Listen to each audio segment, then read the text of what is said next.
හරි ළමයි. අපි පළවෙනි වීඩියෝ එක යටතේ කාරකාත්මක වර්ධකයේ සැපයුම් වෝල්ටීයතාවයේ VS කියන සම්බන්ධතාවය කතා කරලා යගේ විවෘත පොඩි වෝල්ටීයතාවය වෙනකන් කතා කරා. ඒක 10 බල 5කට ආසන්නයි කියලා කිව්වා. ඒත් එක්කම මතක තියාගන්න පුතේ මෙයාගේ තියෙන මේ විවෘත පොඩි වෝල්ටීයතාවය විශාල වීම නිසා එයා 10 බල 5කට ආසන්න වීම නිසා ඒක සෑහෙන අස්ථායි එකක්. ඒකත් ඔයා යම්කිසි ආකාරයකට මතක තියාගන්න ඕන සම්බන්ධයක්. එතකොට ඒ නෝට් කියලා දාන්න හේතුව වෙන්නව පුතේ ඒක විවෘත පුරු නැත්නම් ඕපන් ලූප් කියන එක කතා කරන්නයි අවුට්පුට් එක ඉන්පුට් එකෙන් බෙදලා තමයි මේ සම්බන්ධය ගත්තේ. හරි. මේකෙන් පස්සේ අපිට කතා කරන් තියෙන ළමයි මේ විවෘත පුරු වෝල්ටේජ් වර්ධනයට අදාළ සාංක්‍රමණික ලාක්ෂණික. මේක මූලික කතා වෙන්නේ විවෘත පුරු වෝල්ටේජ් වර්ධනයට අදාළවයි. හරි. එතකොට මම මෙතන පොඩ්ඩක් පෙන්නන්නම් මෙයාගේ දෙපැත්තක් අපිට හසුරවන්න පුළුවන්. පුතේ මේ දෙපැත්තක් නිතරම නිර්මාණය වෙන්නේ අර ධනසාරින කියන නේ ප්‍රධාන සංඥා දෙන්න පුළුවන් හැකියාවන් දෙකක් මේකේ තිබ්බ නිසා. බලන්නකෝ. මෙයාගේ මේ වෙන් කිරිල්ල. පළවෙනි එකේ තියෙන්නේ අපවර්තන ප්‍රධානය බිම් ගන්නවා. හරි. ඊට පස්සේ එයාට මොකද්ද පුතේ කියන්නේ V2 වගේ බිඳුවක් කර. මෙතන සර්කිට් එකේ බලන්න. මෙයාගම V2 වෝල්ටේජ් එක බිඳුවක් කරලා තියෙනවා. සිග්නල් එකක් දවසක දෙන්නේ පුතේ V1 කියලා ධනාග්‍රයට විතරයි. ඒතර ධනාග්‍රයට සංඥාවක් දෙද්දී අවුට්පුට් එක කොහොමද හැසිරෙන්නේ කියන එක කතාව. ධන VS ඍණ VS කියලා සැපයුම් වෝල්ටීයතාවයන් දෙකක් තියාගෙන තියෙනවා.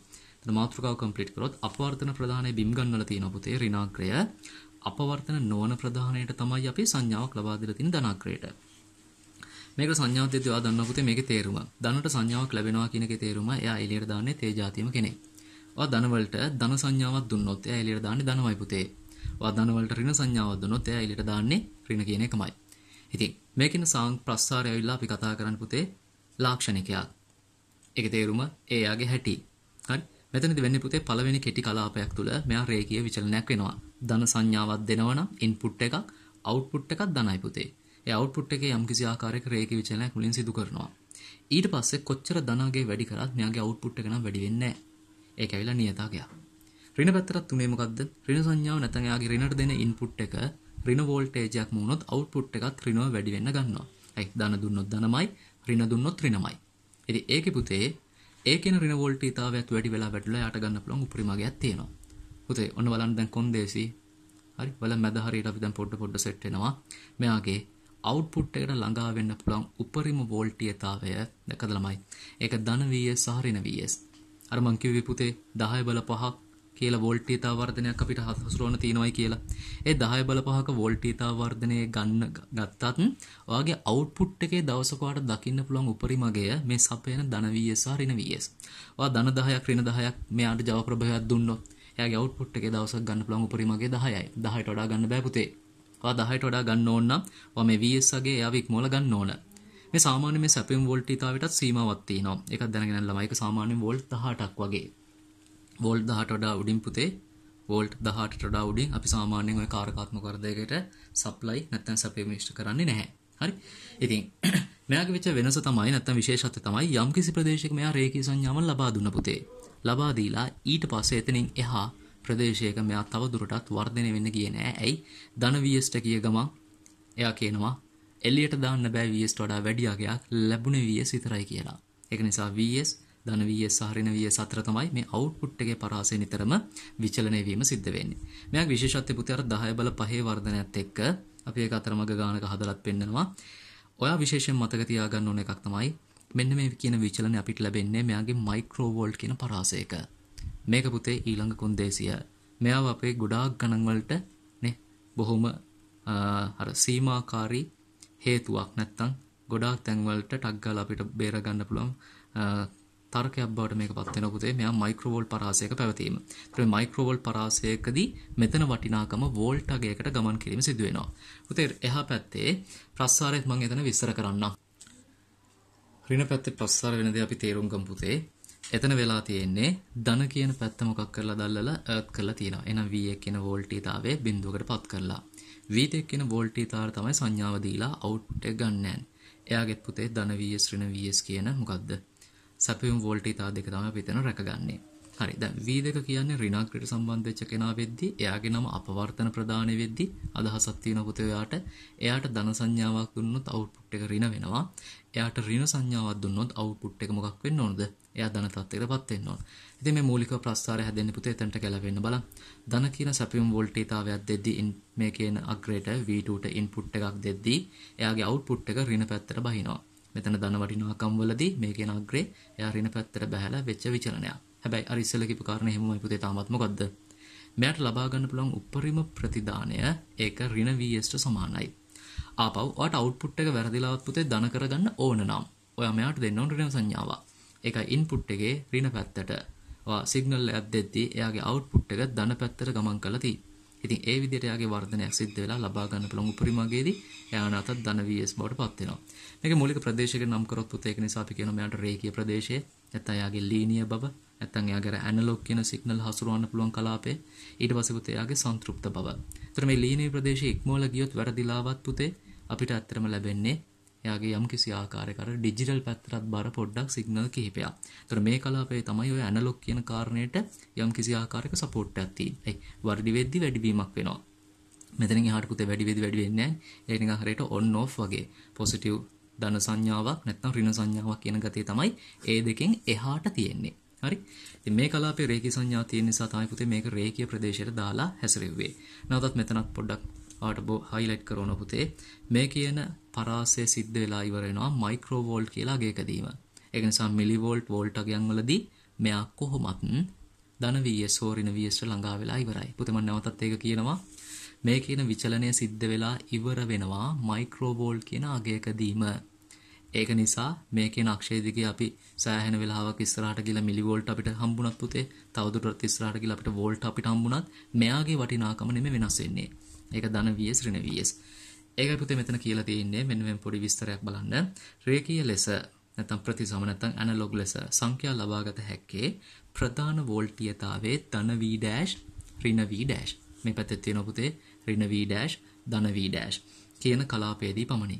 මෙය සාමාන්‍යයෙන් නේ මයික්‍රෝ වෝල්ට් පරාසය අගයන් වේ. දැක්කද? මේක බොහොම නිකන් අර පොඩි කාලේ සිද්ධ වෙච්ච වැඩක් පුතේ කාරකාත්මක වර්ධකේ. එයා වැඩේ ආරම්භ කරපු ගමන්ම අපි මෙයාව හැසිරෙවුවොත් වෝල්ට් සහ මිලි වෝල්ට් සහ පරාසයන් වල එයා මේකට ගිහිල්ලා ඉවරයි. ධන VS ට ගිහිල්ලා ඉවරයි. ඒකයි මේ නෝට් එක ඊට පස්සේ දුන්නේ පුතේ. එම නිසා මිලි වෝල්ට් හා මයික්‍රෝ වෝල්ට් පරාසය සැපයුම් වෝල්ටීයතාවලදී කාරකාත්මක වර්ධකයේ ප්‍රතිදානය සන්තෘප්ත වෝල්ටීයතාවය වන මොකද පුතේ? ධන සහ ඍණ VS පමණක්ම වේ කියලා මෙතන ඉවරක් කරලා තියෙන එකයි. ඒක මතක තියාගන්න. මේ මිලි වෝල්ට් වෝල්ට් කියන පරාසයන් තිබ්බොත් ඔයාලට පුතේ ධන V හෝ ඍණ VS යන එක ලොකු ෆ්‍රී ටිකට් එකක් වගේ. මොකද මයික්‍රෝ වෝල්ට් වලදී මෙයා රේඛී පරාසයට සමුදෙන නිසා. හරි. මම හිතනවා ඒ ගැන හොඳ අදහසක් දැන් ආවයි කියලා. මෙතන පුතේ මේ කියන පරාසයේ තමයි අපි කතා කරන්නේ. එයාගේ ඔය කියන වර්ධනය. ඒ වර්ධනය කතා කරද්දී ඉන්පුට් එකේ වෝල්ටීයතාවල වෙනස් වීම තමයි V dash සහ ඍණ V dash. ඒතර මෙයාගේ සම්පූර්ණ රේන්ජ් එක 2යි V dash. ඒ පුතේ ධනාගෙන් ඍණාගේ අඩු කරලා ඒ දෙනක එකතුව 2යි V dash පෙන්නලා තියෙනවා.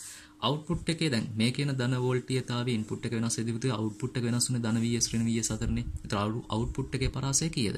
ඒක 2යි VS බවට පත් වෙනවා. ඒතර ඒකයි මෙතන අවුට්පුට් එකේ පරාසය 2යි VS කියලා දාලා ආ දන්නවා වර්ධනයක් ගේන් එකක් ගන්න නිතරම පුතේ අවුට්පුට් එක ඉන්පුට් එකෙන් බෙදලා. එහෙම බෙදලා 2යි VS බෙදීම 2යි V dash යටතේ අපි අරගෙන තියෙනවා VS බෙදීම V dash කියලා. ඒ විදිහට මේකේ දෙකට දෙක කැපිලා ගියාම VS බෙදීම V dash. මේ බලන්න ළමයි. මේ V dash කියන කෙනා අපි ප්‍රස්තාරය ඉස්සර කරද්දී ලොකුවට ජනප්‍රිය කෙනෙක් නෙමෙයි. හරි නේද? එතකොට එයා පුතේ ලොකුවට ජනප්‍රිය කෙනෙක් නොවුනට දැක්කද අපි මේ අවසාන සමීකරණ තුළට යව රිංගුවා. එතකොට ඒ නෝට් අපි නිර්මාණය කරගන්න සමීකරණය පුතේ තාමත් මේ නෝට් කියන එක එනවා. හරි. ඒකේ තේරුම විවෘත පුඩු කියන එකයි. VS බෙදීම V dash බවට පත් වෙනවා. පුතේ මේ V dash ගැන හොඳ අදහසක් දෙන්න. එතන මම පොඩි උදාහරණයක් වඩ කතා කරවලා තියෙනවා බලන්න. විවෘත පුඩු වෝල්ටීයතා වර්ධනය 10/5ක් වන හා ධන හෝ ඍණ VS සැපයුම් වෝල්ටීයතාවයේ 15යි වෝල්ට් වන. හරි 15ක් වෝල්ට් වන කාරකාත්මක වර්ධකයක රේඛීය පරාසයේ ප්‍රධාන වෝල්ටීයතා සීමාවන් සොයන්න. පුතේ අහන්නේ රේඛීය පරාසයේ ප්‍රධාන වෝල්ටීයතා සීමාවන්. ප්‍රධාන වෝල්ටීයතා කියන්නේ මේවා. මේ කියන්නේ x අක්ෂයන් දෙක. රේඛීය පරාසය කියන්නේ මෙන්න මේ රේන්ජ් එකේ සීමා. කෙනාගේ බලාපොරොත්තු වෙන පුතේ මේ කියන ධන V dash උයි ඍණ V dash ගේ වටිනාකම් ගන්න. ඔයාලට දීලා තිබ්බ දත්ත වලින් වර්ධනය 10/5ක් බවත් සැපයුම් වෝල්ටීයතාවයේ ධන හෝ රින 15 බවත්. ඉතින් මෙයාගෙම ගිහලා උදව් පොතම පුතේ.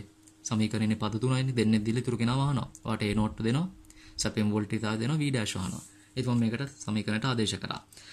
මේකේ V dash තනි කරලාම ආදේශ කරා පුතේ. V dash තනි කරොත් VS වේදීම කීයද? A නෝට් බවට පත් වෙනවා. VS ගේ අගය ධන හෝ රින 15යි වෝල්ට්.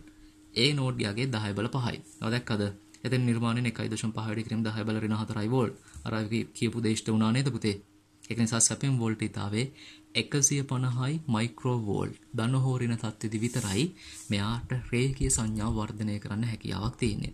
එයින් පස්සේ හැමදාටම පුතේ මුදන 15යි හෝ මෙයා නැත්තම් ඍණ 15යි. ඒකයි මෙතනින් විශේෂ නෝට් එකක් ඇඩ් කරලාට මේක ඔලුවට දාලා තියෙන්නේ පුතේ බලන්න. මෙහි අර්ථය ප්‍රධාන වෝල්ටීයතාවය. පුතේ ප්‍රධාන තේරුණානේ දෙන කෙනා. මෙම 150යි මයික්‍රෝවෝල්ට් සීමාව ඉක්ම වූ පසු ප්‍රතිදානය V output ගේ අගය නිතරම කීයද? ධන හෝ ඍණ 15යි වෝල්ට්ම වේ. ඒක නිසා මේ මයික්‍රෝවෝල්ට් 150ට උඩ පුතේ ඕනෑම අගයකදී මතක තියාගන්න මෙයාගේ වෝල්ටීයතාවය ධන හෝ ඍණ 15යි. දැක්කනේ පුතේ කොන්දේසි ටික. දැන් මේක තමයි ප්‍රබලම කොන්දේසි මේ කියන කලාපේ. ඒක ඇත්තටම ඔයාලට පහසුවක් යම් කිසි ආකාරයක මේ කොන්දේසි දිනවයි කියන එකයි. මේ කියන මයික්‍රෝවෝල්ට් පරාස ඉක්මවලා නම් පුතේ අර මං කිව්වා වගේ ඔයාලට නිකන් ෆ්‍රී ටිකට් එකක් දුන්නා වගේනේ. ඒක ඔයාලට ගන්න පුළුවන් නිතරම ධන හෝ ඍණ 15ක් කියලා. හරි? හරි. ඔන්න කියපු කාරණය නැවත නැවතත් පුතේ මේ වීඩියෝ එකෙන් අහන්න අහලා ඉවරලා මේ දේවල් හොඳට අවධානය කරගන්න. හරි පුතේ.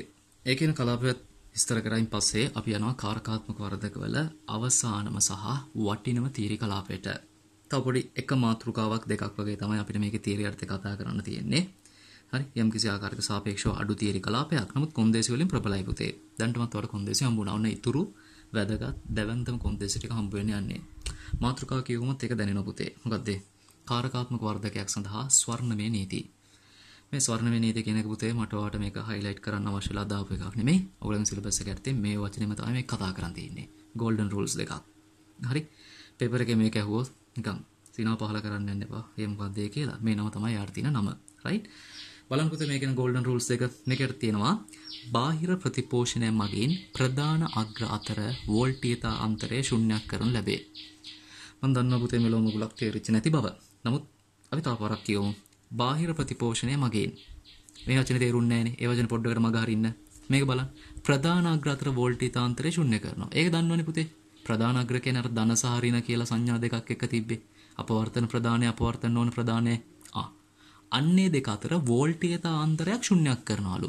පුතේ මේ වෝල්ටීයතා අන්තරය ශුන්‍යයක් කරනවා කියන එක ඔයාලට දැනෙන භාෂාවකින් කිව්වොත් ඒක මේක නේද කියලා බලන්න. ඒකේ තේරුම එයාගේ විභවයන් දෙක මොකක් වෙනවද? සමාන තත්යකට පත් කරනවා. ඔයා දන්නවා පුතේ ධන සහ ඍණ අග්‍රයන් වල විභවයන් දෙන්න සමාන වුණොත් එයාගේ වෝල්ටීයතා අන්තරයක් නැතිවීමක් සිද්ධ වෙනවා. ඒතර ඒක වෙන පුතේ යම් කිසි ආකාරයක බලපෑමක් තමයි මේකේ බාහිර ප්‍රතිපෝෂණය. බාහිර ප්‍රතිපෝෂණය කියන එක හොඳටම දැනේ පුතේ. මේක ඉංග්‍රීසි වචන වගේ වලට දාගත්ත ගමන් මම කියමු සංශුද්ධ සිංහල භාෂාවේ වචන කියලා පුතේ. බාහිර ප්‍රතිපෝෂණය කියන්නේ ෆීඩ්බැක් කියන එකයි. එතකොට ඒ ඇවිල්ලා පුතේ අර අවුට්පුට් පැත්තෙන් එන යම් කිසි ආකාරයක නැවත සිග්නල් එකේ ලැබීමකින් ෆීඩ්බැක් එකකින් එයාට හැකියාව තියනවලු ඔය ප්‍රධානයන්ගේ අග්‍ර දෙක දෙපස විභවයන් දෙක සමාන කරන්න. යම් කිසි ආකාරයකට වෝල්ටීයතා අන්තරය ශුන්‍යයක් කරන්න. අපි මේ බලමු පුතේ අපි මේ උදාහරණ දෙක කතා කරන මොහොතක. හරි. දෙවෙනි එකටත් යන්න. ප්‍රධාන අග්‍ර අතර ප්‍රතිරෝධීතා විශාල බැවින් එම අග්‍ර හරහා ධාරාවක් ඇතුල් නොවන්නාසේ සැලකිය හැකිය. මේක පුතේ මේ විදිහට හම්බුණා. එහෙම නේද? යම් කිසි ආකාරයක කාරකාත්මක වර්ධකවල මූලික ලක්ෂණ හතරේ කිවෙන කෙනා ලෙසද? දෙවෙනි කෙනා ලෙස වාට මේක හම්බුණා පුතේ. හරි. ප්‍රධාන අග්‍රයන් වල ප්‍රතිරෝධය 10 බල 12ක් විතර කිව්වා. ඒක නිසා ධාරා ඇතුල් කරන්න එපා කියලායි ඔන්න කියන්නේ. ඔන්න දෙවෙනි කොන්දේසිය පුතේ. හරි. මේකෙන් කාරණා දෙක ගොඩාක් දුරට අදාළ වෙන ළමයි සංවෘත පරිපත වලට. දැන් විවෘත පරිපතයට තියෙන අපි කලින් වීඩියෝ එකේ අග කලාපේ කතා කරේ. ඒ කියන්නේ ප්‍රධානයටයි ප්‍රතිදානය අතර බාහිර උපාංග වලින් සම්බන්ධයක් නැහැ. ඒක තමයි විවෘත පරිපත. ඒක අපි කතා කරලා ඉවර වෙච්ච එක අපේ පළවෙනි වීඩියෝ එකේ. ඔන්න දැන් දෙවෙනි වීඩියෝ එකේ බලන්න පුතේ. මේකේ ඔයාලට මේ සර්කිට් දෙක දැක්ක ගමන් තේරෙනවා මේකේ අවුට්පුට් එකයි ඉන්පුට් එකයි අතර බාහිර ප්‍රතිරෝධ වගේ කාරණා වලින් සම්බන්ධ වෙලා තියෙනවා. කලින් වගේ නෙමෙයි. හරි. මේකෙත් පුතේ අපිට මේ සංවෘත පුඩු සඳහා මෙයාගේ වර්ධනයන් කතා කරන්න පුළුවන් මූලික පරිපත ආකාර දෙකක් තියෙනවා. ඒක තමයි මේ කියන අපවර්තන වර්ධකයත් අපවර්තන නොවන වර්ධකයත්. නැවතත් පුතේ නමේ අර්ථයට ගැලපෙන්න අපවර්තන වර්ධකේ නම් එයාගේ අපි සංඥාවක් දෙන්නේ කාටද? ඍණාග්‍රයට. ඒ මොහොතක පුතේ ධනාග්‍රය අපි පොඩ්ඩක් මොකක් කරලාද? රිලැක්ස් කරලා දැක්කනේ. එයා වර්ත් කරලා තියෙනවා. අපවර්තන නොවන වර්ධකයට ගැලපෙන්න අපි යාගේ සංඥා පුතේ ධනාග්‍රයට දෙද්දී V input එකේ සිග්නල් එක අපි යාගේ ඍණාග්‍රය නැවතත් අරන් ගිහිල්ලා earth කරලා තියෙනවා. පුතේ මම මේ සම්බන්ධතාවය නැත්නම් මේ තියරි එක මම ඉගෙන ගන්න කාලේ මට මේක සර්කිට්ස් දෙකක් බලෙන් කටපාඩම් මතක තියාගෙන ගිය පරිපත දෙකක්. නමුත් ඇත්තම කතාව කියන්නම් පුතේ ඔයාලට උගන්වන්න ගත්තම තමයි දැක්කේ මේ දෙන්නම එක්කෙනෙක් බව. ඔයාටත් දැනට දැකින්න ඇති මේ දෙන්නෙක් කියලා. හොඳට බලන්න පුතේ. මේ දෙන්නෙක් නෙමෙයි කෙනෙක්. හේතුව මේ ධනාග්‍රයට කිසිම බාහිර උපාංග කිසිවක් සවි කරලා නැහැ. එයා අර්ත් කරලා. මොකෝ ඍණ වලට සංඥාව දෙන එකනේ ප්ලෑන් එක උනේ. මෙතන ධන වලට කිසිම අවුට්පුට් එකක් සම්බන්ධ නොකරා හා සේම පුතේ මෙතන ධන වලට කිසිම උපාංගයක් සවි වෙලා නැහැ. ඔන්න ඔකයි මං කිව්වේ මේ දෙන්න සමක දෙන්නෙක් කියලා. මොකෝ මෙතන ඉඳන් මෙතනට එනකන් කිසිම උපාංගයක් සවි වෙලා නැහැ. මෙයාගේ ධනාග්‍රයට කිසිම උපාංගයක් සවි වෙලා නැහැ. පුතේ මේ ඍණාග්‍රයයි අවුට්පුට් එකයි යම්කිසි ආකාරයක ප්‍රතිරෝධ දෙකක් කරා සම්බන්ධ වීම සිදු වුණා. ඒකේ මේ කියන ඍණාග්‍රයට RI කියලා ප්‍රතිරෝධයක් හයි කළා තමයි ඍණ වලට සෙට් උනේ. ඊට පස්සේ ඒක පුතේ RF කියලා ප්‍රතිරෝධයක් කරා තමයි V output එක සෙට් වෙන්නේ. මෙතනත් එහෙමමනේ. මෙයා earth උනාට පුතේ යම්කිසි ආකාරයක RI කියලා ප්‍රතිරෝධයක් හයි වෙලා තමයි මෙයා ඍණාග්‍රයට සම්බන්ධ වීම සිද්ධ වෙන්නේ.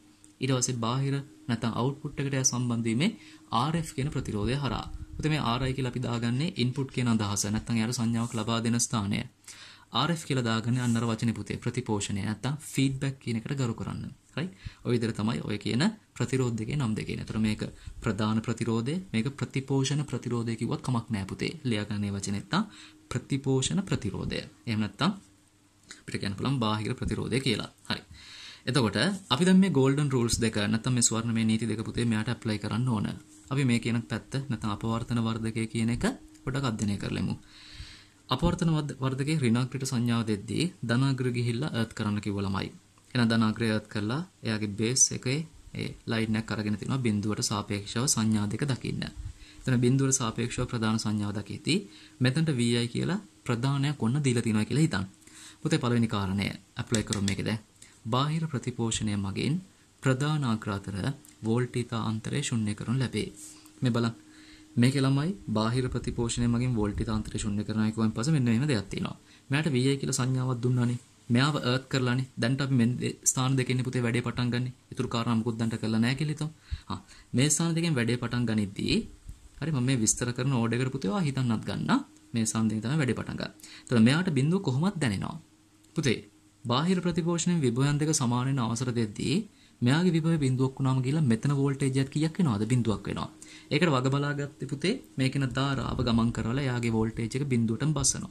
මොකෝ ස්වර්ණමය නීතිය තිබ්බා බාහිර ප්‍රතිපෝෂණය මගින් විභව අන්තරයක් නැති කරනවා කියලා. ඒක නිසා මෙයා බිඳුව නම් මෙතන වෝල්ටේජ් එක කීයක් වුණාද? එයත් බිඳුවම තත්ත්වයටපත් වුණා. පුතේ මෙතන V අගයක් තියෙනවා මෙතන බිඳුවයි කියන්නේ යම්කිසි ආකාරයක ධාරාවක් ඉදිරියට ගලාගෙන එනවා. ඔන්න බලන්න. දැන් ධාරාවට ගන්න තියෙනවා මෙතනදී තීරණයක්. මොකද්ද? ඉදිරියට හැරෙනවද? වම් පැත්තට හැරෙනවද? එයාට මතක් වෙනවා පුතේ දෙවෙනි රූල් එක. මොකද්ද එයා කිව්වේ? ප්‍රධාන අග්‍රවල ප්‍රතිරෝධිතා විශාල බැවින් යවන්න නම් එපා කෝ ඒ පැත්තට කිසිම කරන්ට් එකක්. ඒක නිසා පුතේ මේ අපු ධාරාව සම්පූර්ණයෙන්ම හැරෙන්නේ කොහෙටද? ඉහළට. එයා හැරෙන්නේ නැහැ මේකේ ඉදිරි පැත්තට. කොටිමකොත් කාරකාත්මක වර්ධකයේ පැත්තට ඇතුල් වීමක් සිද්ධ වෙන්නේ නැහැ. ඒ අපු ධාරාව 100%ක් සම්පූර්ණයෙන්ම ඉහළට හැරිලා මේ පැත්තෙන් ගිහිල්ලා මෙන්න මේ සංදියට වෙනකන් අපිට ලකුණු කරන්න පුළුවන්. පුතේ මං කිව්වේ මේ සංදියට වෙනකන් ඒ ධාරාව ලකුණු කරන්න පුළුවන් කියලා. හේතුව ඇයි? output එක පැත්තේ ප්‍රතිරෝධය අඩුයි කියලානේ කිව්වේ ළමයි. input පැත්තේ වැඩි වෙද්දී output පැත්තේ අඩුයිනේ. ඒතර එයාගෙන් සංඥාවක් ඕනනම් ධාරාවක් පිට වෙන්න ඇතුල් වෙන්න පුළුවන්. ඒක නිසා මේ අයිව පුතේ අපිට ෂුවර් පිට විශ්වාසය පිට ලකුණු කරන්න පුළුවන්. මෙතනින් පටන් ගත්ත අයිව මේ සංදියෙන් උඩට ගෙනියලා මෙතනට එනකම් විතරයි. එතනින් එහාට අපිට ලකුණු කරන්න හැකියාවක් නැහැ. මොකෝ මේ කියන සංදිය ධාරා ගනුදෙනු කරන්න සූදානම් නිසා. පුතේ පොඩි ප්‍රශ්නයක් අහන්නම්. මේක ඉගෙන ගද්දි මට තිබ්බ ප්‍රශ්නයක්. දැන් ඇතුල් කරගන්න නැති ධාරා කොහොමද ළමයි පිට කරන්නේ? හෝ ඇතුල් කරගන්න නැති ධාරා පිට කරගෙන කොහින් යවන්නද? මොකෝ කියන්නේ? දැන් ධාරා ඇතුල් කරගන්නේ නෑලු. ඒතර පිට කිරීමක් කරන්නේ කොහොමද? ඔව් බය වෙන්න එපා පුතේ. මේ ඉන්නේ ධන VS සහ ඍණ VS කියලා වෝල්ටීතාග්‍රයන් වලදී අපිට යම්කිසි ආකාරයක ධාරා හැසිරීමක් වෙනවා අනිවාර්යෙන් සිද්ධ වෙන්න ඕන. ඉතින් ඒකත් එක්ක තමයි මේකේ ඉන්න ධාරාවන් නිර්මාණය වෙන්නේ. ඒ දේවල් ඕගලන්ට නෑ. අර මම කියපු කාරණා ටික ඔළුවේ තියාගන්න. මේ කියන සම්බන්ධ වීම සිද්ධ වීම හරහා පුතේ ප්‍රදානෙත් ප්‍රතිදානෙත් යම්කිසි ප්‍රතිරෝධයක් කරා මෙන්න මේ අග්‍රයන් දෙකේ විභවයන් දෙක සමාන වෙනවා. ඊට අමතරව මොකක් වෙනවද? ඔය කියපු යම්කිසි ආකාරයක මෙයාගේ විභවයන් දෙක සමාන වෙන එක පළවෙනි රූල් එක පුතේ. දෙවෙනි රූල් එක මෙතනින් එන ධාරාව මේකට ඇතුල් කරගන්න හැකියාවක් මෙයාට නැහැ. ඒ ධාරාව සම්පූර්ණයෙන් පිටින් ගෙනහිල්ලා මෙතනටකන් අපිට ලකුණු කරන්න අවසර තියෙනවා. එතනින් පස්සේ ධාරා හැසිරෙන්න පුතේ. නමුත් අපිට ඒක ලකුණු කරන්න හැකියාවක් නැහැ. දන්නේ නැති නිසා.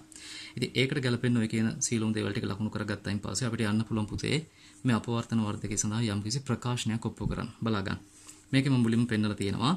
මෙයාගේ අග්‍ර දෙපස විභවාන්තරයන් දෙක අපි දන්න නිසා එකක් vi අනිත් එක බිඳුව. අපිට දාන්න පුළුවන් පුතේ ඔය RI කියන ප්‍රතිරෝධයට V = IR දාලා තියෙනවා. බලන්න vi ඍණ බිඳුව සමානයි කාටද? IRI ට. ඉතින් ඒකෙන් VI සඳහා ප්‍රකාශනයක් අරගෙන තිනවා IRI කියලා.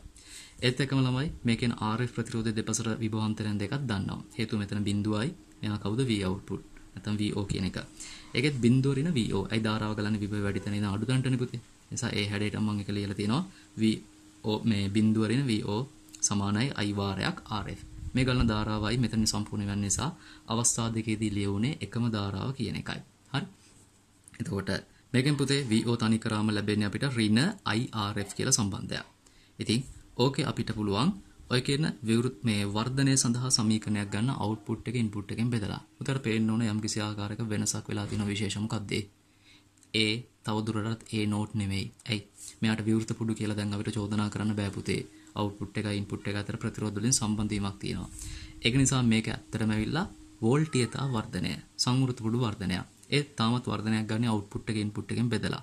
ඒක නිසා අවුට්පුට් එකට ආපු ඍණ IRF කියන කෙනාව ඉන්පුට් එකට ආපු IRI ගෙන් බෙදීමක් සිදු කරනවා. එතකොට පුතේ I ටයි කැපිලා ගිහිල්ලා අපිට එන සම්බන්ධයක් ඍණ ලකුණ අමතක කරන්න බෑ RF බෙදීම RI. පුතේ මේ සමීකරණය යම් කිසි ආකාරයක් මම ළමයිට මතක තියාගන්න කියද්දී A සමානයි ඍණ RF බෙදීම RI ට අමතරව තව කෙනෙක්ව අතරමඟට අනිවාර්යෙන් ගේන්න කියනවා. ඒ ඇවිල්ලා පුතේ අපේ සමීකරණයේ මුල කවුද? V out බෙදීම V input. මොකද දවසක පුතේ වාට A කියන කෙනාව ඉලක්කමක් විදිහට දෙන්නේ නැහැ. ඔයාට දෙන්නේ ඉන්පුට් එක දීලා බලා ගන්න. ඉන්පුට් එක දීලා RF උයි RI දීලා අවුට්පුට් එක හොයාගන්න කියලායි කියන්නේ. එතකොට ඔයා පුතේ A සමානයි ඍණ RF බෙදීම RI දාලා ඒව හෙව්වත් ඒ කියන්නේ V out බෙදීම V input බව දවසක මතක තියාගන්න ඕන. වැරදිලාත් ඒක අමතක වුණොත් ඔයාට මේ කියන සම්බන්ධතාවය නැත්නම් මේ අනුපාතය ගේන්න අමතක වෙයි පුතේ. ඒතර ඔයා ඒව හොයාගෙන දසාතේ කල්පනා කරලා කොහොමද දැන් අවුට්පුට් එක හොයන්නේ කියලා. ඒක නිසා ඒව සමානයි V out බෙදීම V in කියන එක ලියාගෙන ඍණ RF බෙදීම RI එක සමීකරණය ඔළුවේ තියාගන්න. පුතේ මෙතන ඍණ ආපු එක සෑහෙන තාත්වික බවට දැනෙන්න ඕනේ. ඇයි? නම අමතක කරන්න එපා. අපවර්තන වර්ධකය. ධන දුන්නොත් ඍණට පරිවර්තනය කරන්නත් ඕන. ඍණ දුන්නොත් ධනට පරිවර්තනය කරන්න ඕන. ඒ වෙනුවට පුතේ එයාගේ වර්ධකයේ සමීකරණය ඍණ ලකුණක් ඉබීම සිටීම අත්‍යවශ්‍යයි. පැහැදිලි? හරි. මේ ගන්න පුතේ ඒක ඔස්සේ පුතේ නැවත පාරක් ගිහලා බලන්න ඒ ධාරා නැත්නම් විභවන් ටික හැසිරෙච්ච ආකාරය. බලන්න මෙයාගේ අපවර්තන නොවන වර්ධකය. මේ අපවර්තන නොවන වර්ධකය යටතේ පුතේ තියෙන කාරණා ටිකේ මම කිව්වා මේ සර්කිට් දෙක සම්පූර්ණයෙන්ම එක හා සමාන බව. වෙනස වුණේ පුතේ ඒගොල්ලන්ගේ අග්‍රවල කාර්යභාරයන් වෙනස් වුණා. මේ ධනාග්‍රයට කවුරුත් නැතුව අර්ත් වෙච්ච කෙනා දැන් ධනාග්‍රයට කවුරුත් නැතුව සිග්නල් එක ලබා ගන්න කෙනා බවට පත් වෙලා තියෙනවා. දැක්කනේ? එයාගේ ඩියුටි එක මාරු වුණා. මෙතන උනේ අර්ත් වෙන එක, මෙතන උනේ සංඥාව ලබා ගන්න එක. ඒ හැර ධනාග්‍රයට කිසිවක් සම්බන්ධ නැහැ, මෙතනත් ධනාග්‍රයට කිසිවක් සම්බන්ධ නැහැ. ඍණාග්‍රේ ප්‍රතිරෝධය හරහා ගිහලා පුතේ සංඥාව ලබා ගත්ත එක්කෙනා දැන් ඍණාග්‍රේ ප්‍රතිරෝධය හරහා ගිහලා අර්ත් වෙන කෙනා බවට පත් වෙලා තියෙනවා. ඒගොල්ලන්ගේ කාර්යභාරය ඩියුටි එක දැන් මාරු වෙලා තියෙනවා. ඒක නිසා එක සර්කිට් එකක් ඔළුවේ තියාගත්තා නම් පුතේ ඔයාලට සර්කිට්ස් දෙකක් මතක තියාගන්න පුළුවන්. හැබැයි ඒගොල්ලන්ගේ ඩියුටිස් මතක ඇතුව මාරු කිරීමක් සිද්ධ කරන්න. රයිට්? ඒත් එක්කම පුතේ මෙතන RF හරහා නැවතත් අවුට්පුට් එකට සම්බන්ධ වෙලා තියෙනවා. අපි වැඩේ පටන් ගමු ළමයි. ඉස්සෙල්ලත් ඔයාලට මතක ඇති මම VI සහ අර්ත් කරපු තැනින් වැඩේ පටන් ගත්තා. මේකෙත් පුතේ මම VI සහ අර්ත් කරපු තැනින් වැඩේ පටන් ගන්නවා. මෙයාගේ ධාරා සහ විභවන් හැසිරීම විස්තර කරන්න. ඒකෙදී මෙයාගේ VI නම් පුතේ ධනාග්‍රයටත් කෙලිම VI දැනෙනවා. ඒක තමයි නේ මූලික නැත්තම් අපි මුලින්ම කරන්න ඕන වැඩේ. එයා VI නම් අර බාහිර ප්‍රතිපෝෂණය මගින් විභවාන්තරය ශුන්‍යයක් කරනවා කියලා කියපු නිසා ළමයි මෙතනත් විභවය VIම බවට පත් වෙනවා. දැන් විභවාන්තරයක් නැහැ. එහෙනම් එයා VI වුණා මෙතනටත් දැනෙනවා VI. පල්ලෙහා පුතේ කීයද? බිඳුව. ඒක නිසා මෙතනින් ඉඳන් මෙතනට කරන්ට් එකක් ගමන් කරන්න හැකියාව තියෙනවා. ඇත්තන පුතේ ඒන කරන්ට් එක ඉහළින් එන කිසිදු හැකියාවක් නැති නිසා. ඇයි? දෙවෙනි රූල් එක. එයාගේ ප්‍රතිරෝධය අතිශයින් විශාලයි. ඒක නිසා ධාරාවලට එන්නත් බෑ. ධාරාවලට ඇතුළට යන්නත් බෑ. ඒක නිසා ළමයි මේ ආපු ධාරාවට සම්පූර්ණයෙන් වග කියන්න ඕන මේ පැත්තෙන්.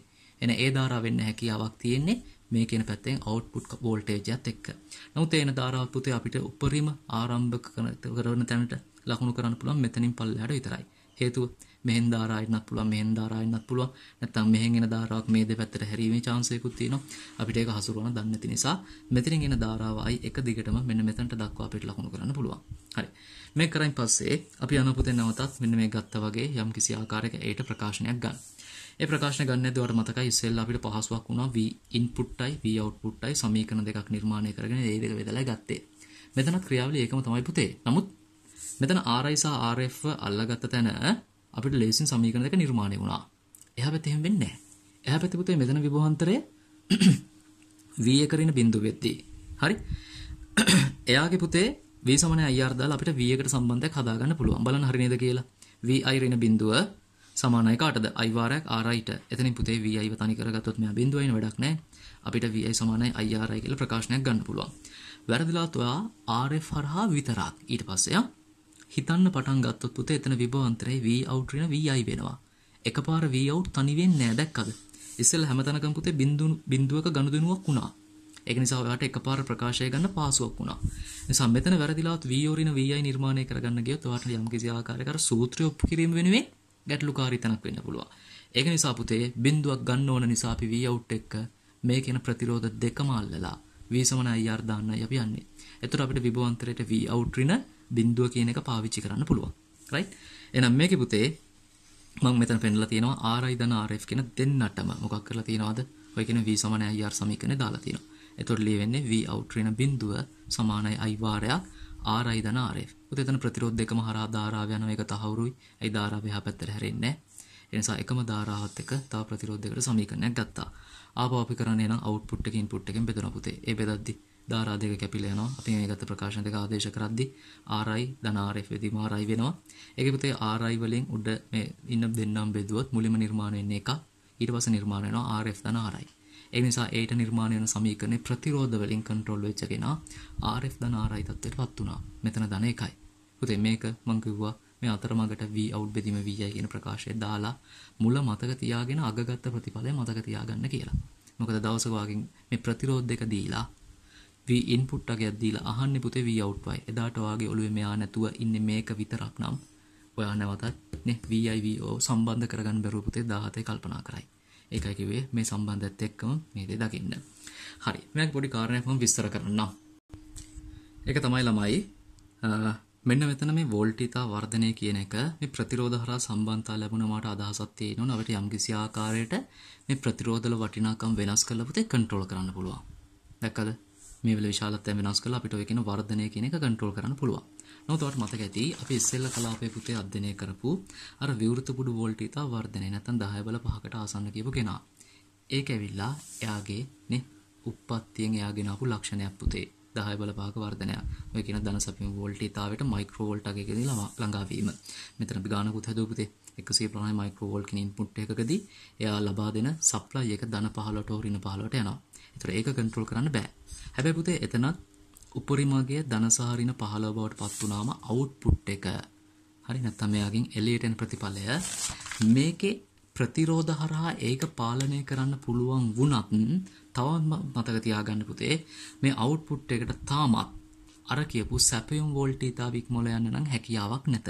ඒක නිසා මේ අවුට්පුට් එකට තාමත් ලබා ගන්න පුළුවන් උපරිමගය මතක තියාගන්න පුතේ වැඩි අගයක් ආවත් අපි දෙන්නේ ධන සහ ඍණ vs පමණක්ම බව මතක තියාගන්න එක හොඳටම. හරි. ඉතින් මේ කාරණා ටික තමයි ඔයගොල්ලොත් එක්ක මූලිකව ෂෙයා කරන්න අවශ්‍ය වුණේ. හරි. පුතේ ඔයගොල්ලෝ මේ වීඩියෝස් ටික නැත්නම් මේ ෂෙයා කරන වීඩියෝ එක කීප පාරක් බලලා මේකට දාලා නෝට් එකක් සම්පූර්ණයෙන් හදාගන්න. හරි. මේක දෙතුන් පාරක් ඔයාට රිපීට් කර කර බලන්න පුළුවන්. හරි. එතකොට ඒකෙන් යම් කිසි ආකාරයක ගැටලුකාරී තැනක් තිබ්බොත් සම්පූර්ණයෙන් මග අර ගන්නත් පුළුවන්. තවදුරටත් මේ පිළිබඳ පුතේ ප්‍රශ්න මොනවා හරි තියෙනවා නම් අපි පන්තියේ නේ රටේ මේ දවස්වල තත්ත්වෙත් එක්ක අපි ඔන්ලයින් ක්ලාසස් කීපයක් කරන්නේ. ඉතින් පන්තියේ කරන වෙලාවෙදී පුතේ මම මේ පිළිබඳව තව හොඳ විස්තරයක් කරන්නම්. හරි. මේ පාඩමට අදාළ ගණන් ටික පුතේ අපි පන්තියේදී එන කතා කිරීමක් සිදු කරනවා. ඉතින් පන්ති වලට සම්බන්ධ වෙන්න අවශ්‍ය නම් වීඩියෝ එක බලලා පුතේ ෆෝන් නම්බර් එකකුත් ඇති. ඒකට කට්ටිය කතා කරලා ඒ සම්බන්ධයෙන් දැනුවත් වීමක් වෙන්නත් පුළුවන්කමක් තියෙයි. හරි. හරි. එහෙනම් අපි පන්තියේදී ඉතුරු වැට් ටික බලමු පුතේ.